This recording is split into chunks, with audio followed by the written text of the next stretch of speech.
The Science of Mind by Ernest Holmes. Part 3.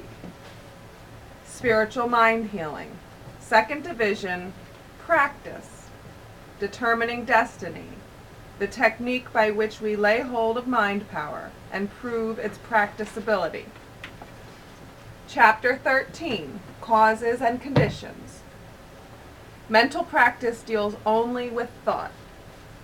The philosophy of spiritual mind healing is based upon the conception that we are living in a universe of intelligence, a spiritual universe, that thoughts are things, that definite states of consciousness, as they become subjective, operate through a creative field and tend to reproduce themselves in form.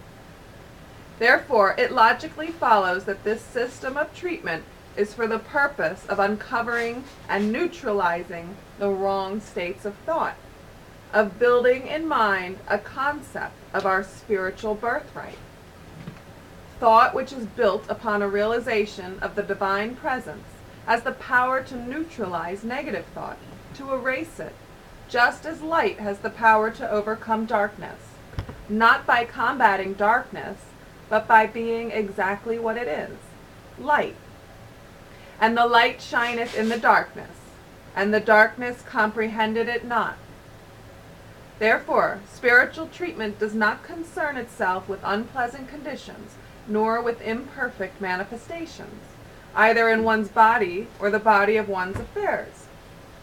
Treatment is for the purpose of inducing an interior awareness, an inner realization in the mind of the practitioner, pertaining to the spiritual perfection of the person for whom he is working. Changeless reality. Spirit is changeless reality. That which we call personality is the instrument through which spirit operates. But spirit can operate for the individual only by operating through him. Spirit is never bound by the form it takes, and is not affected by any apparent cause or condition, but is forever free.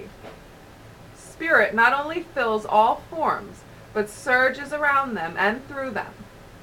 Ice is formed from water.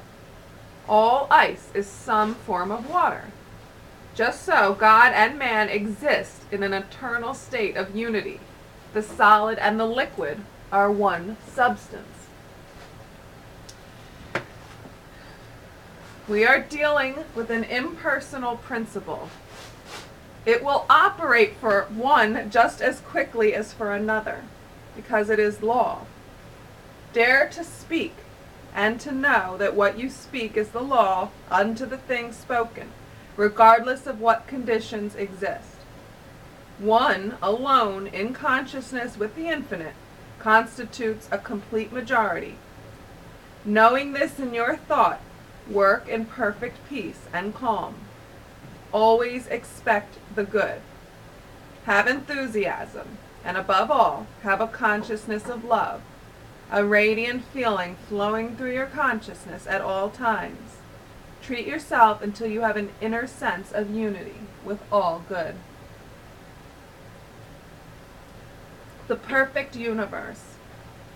We must seek to realize the spiritual universe, regardless of any condition which appears. If we would embody the greatest good, if the spiritual universe were not perfect, it could not exist for a single moment. The truth is indivisible and whole.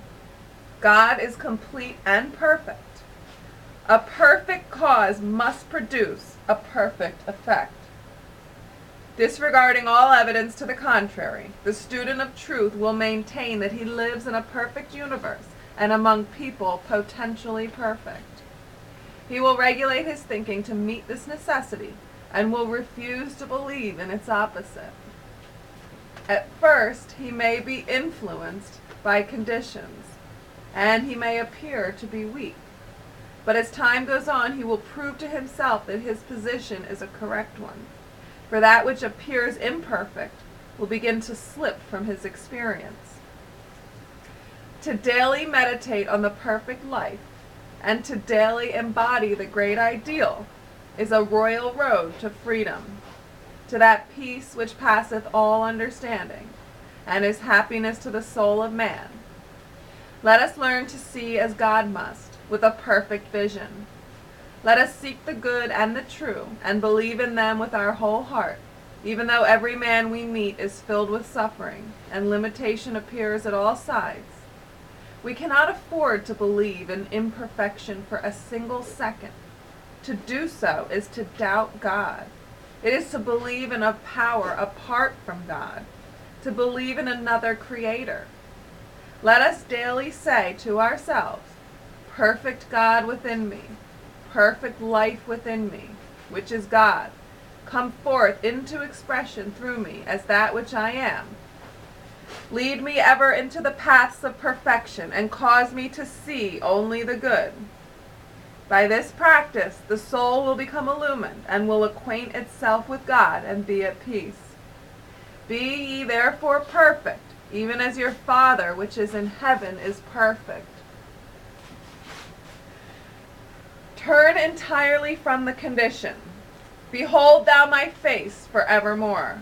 Look unto me, and be ye saved, all the ends of the earth.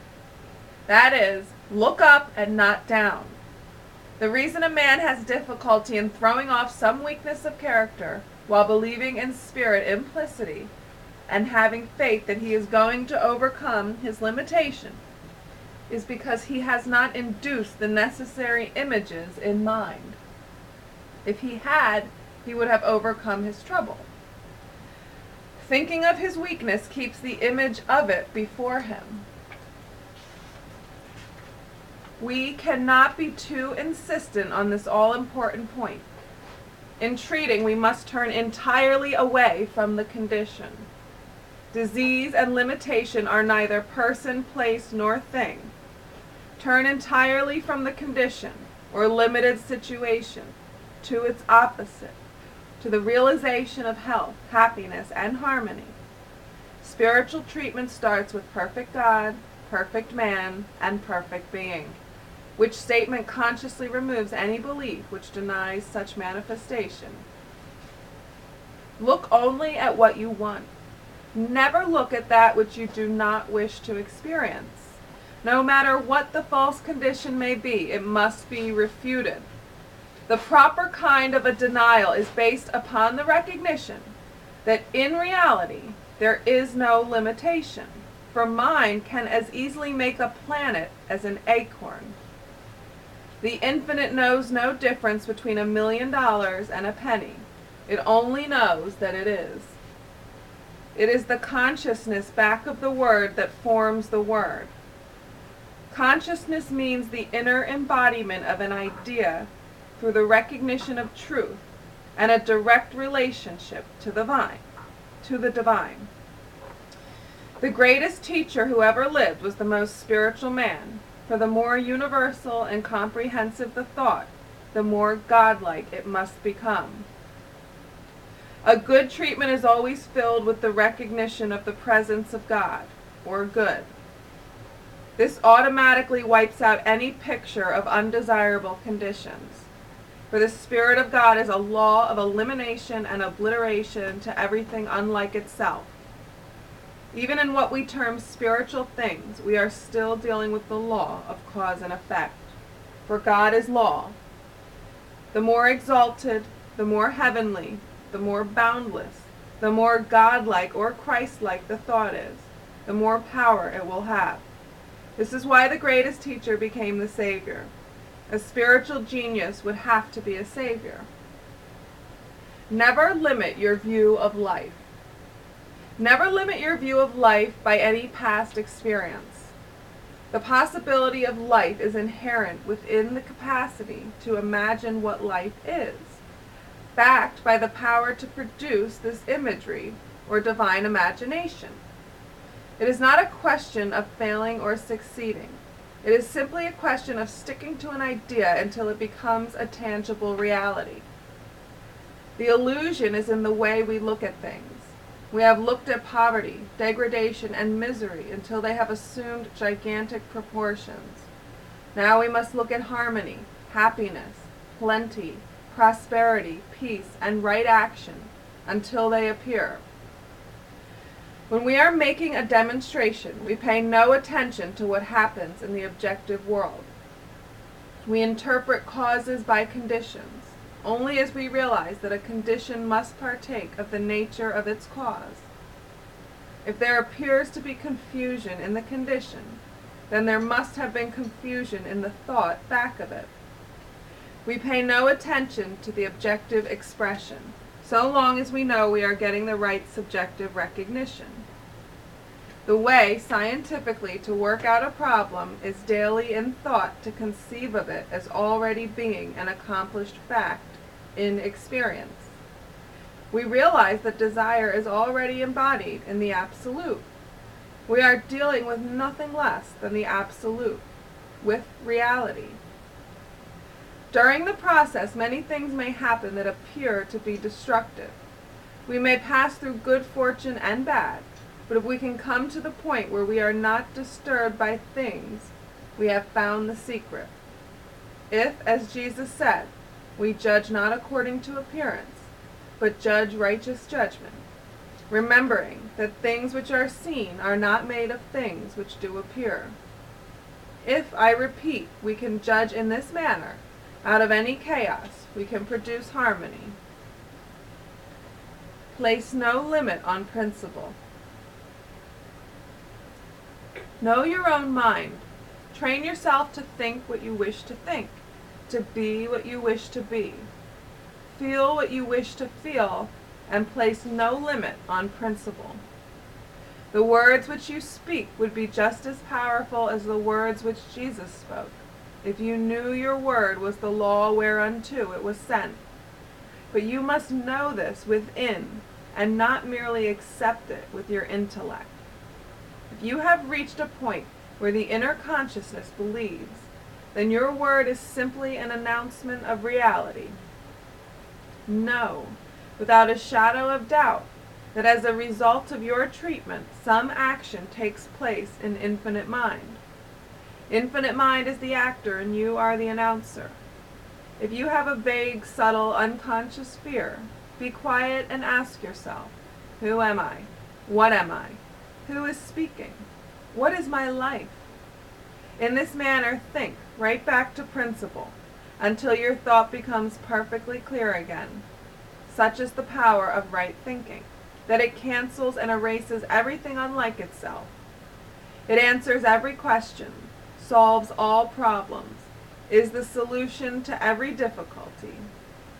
It is like the sunlight of eternal truth, bursting through the clouds of obscurity and bathing all life in glory. It is the Absolute with which you are dealing. All there really is God. God never compromises.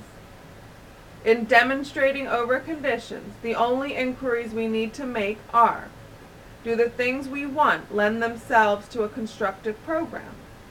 Do they express a more abundant life, rob no one, create no delusion, and express a greater degree of livingness? If we are able to answer these questions affirmatively, then all the power in the universe is back of our program. If it is money, houses, automobiles, lands, stocks, bonds, dresses, shirts, or shoestrings, all of which come from the same source, there can be nothing either in the law or in the spirit back of the law to deny us the right to the greatest possible expression of life. Good never compromises with its opposite. The one practicing must be able to look a fact in the face and know that all manifestations are effects and can be changed by changing the mental cause. He must be able to look at the sick man who has come to him for help and know that only perfection stands before him. He must see beyond the appearance to that which is basically perfect. This will not be irrational to the one who has made a careful study of the science of mind and spirit. Truth knows no opposites. When we take away the belief in evil, the belief that the outward appearance is the same as the inner reality, evil flees. We must continually remind ourselves of the power of the Word and of our ability to use it. We must know that truth produces freedom because truth is freedom. Our work will best be done in quiet expectancy and in calm confidence. The results rest in the eternal law of good. End of chapter 13. And in synopsis of chapter 13, we are getting now into part 3 of the book, which is Spiritual Mind Healing in Practice. And the first thing that we're talking about is that mental practice deals only with thought. Thoughts are things that definite states of consciousness produce tangible form. So, we are able to neutralize wrong thinking by implanting proper thinking or right thinking in our mind. In the same way that the light puts out the darkness, by thinking the truth, it puts away all false beliefs. And since we know that causes and conditions are the same exact thing, when we create new causes, we'll automatically experience new conditions in our life. So we never have to work with conditions. We always just work with the causes. And Ernest Holmes talks about the changeless reality, which is the spirit which is within us. And no matter what condition ever appears in our life, the spirit is never affected by any of it. So that's an important thing to remember, because sometimes we may see people in our lives, maybe loved ones, who appear to have all kinds of problems, and we can know that no matter what they do to their body, to their mind, to their life, they can never hurt the spirit within them, and that spirit within them is never harmed, is never affected by any condition that's going on. So I find that to bring me a lot of peace, at least as it pertains to conditions. And we know that there's a perfect universe because it's a perfect cause that created the universe, and a perfect cause has to produce a perfect effect. So when we talk about perfection in everybody, we're talking about the potentiality of perfection. It may not be their current manifested state of being on the physical plane, but we know that within each person is the seed of perfection. So that is what we identify with when we relate to the world, because we can't afford to believe in imperfection at all. Like Ernest Holmes says, the truth is indivisible and whole. God is complete and perfect. So if we did believe in anything less than perfection, then we would be believing in a dual God or another power, a power other than God. But there can't be any other power. So we maintain that we live in a perfect universe and among people potentially perfect. And we regulate our thinking to meet that necessity. And we refuse to believe the opposite. And our premise is perfect God, perfect man, perfect being. And then we talk about turning entirely away from the condition. So this is when we just completely turn to the opposite of the condition, and we declare the good, and we don't pay any attention to the condition. And Ernest Holmes talks about only looking at what you want, never looking at what you don't want. It's considered folly to describe evil, to describe bad things, because then you're just going to create more of that in your life. Because remember, whatever we give our attention to is what we create. So if we're thinking about things that we don't want, or talking about things that we don't want to experience, then we are going to create undesirable experiences. And also, We never want to limit our view of life by any past experience. Principle is not bound by precedent. Just because something has never been done before or demonstrated before doesn't mean it can't be done or demonstrated.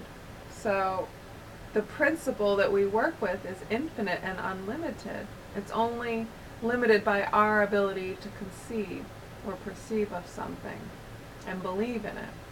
So everything is possible. And never place any limits on principle. Train yourself to think what you want to think and feel what you want to feel. Everything that we desire in our life is completely possible as long as it doesn't cause any harm to anyone else. Then we should have as much good as we can possibly use for the expression of our highest life. So we should never limit ourselves and accept less than the full good that we desire. Okay, so this is a very good chapter, and it sets the foundation for the rest of this section of the book. So it's all about thinking the right thoughts to get the right effects in life, because the two are the same. Causes and conditions are the same thing. Alpha and omega, the beginning and the end, the thought and the thing. They're all the same. So I look forward to the next chapter, and I thank you for listening.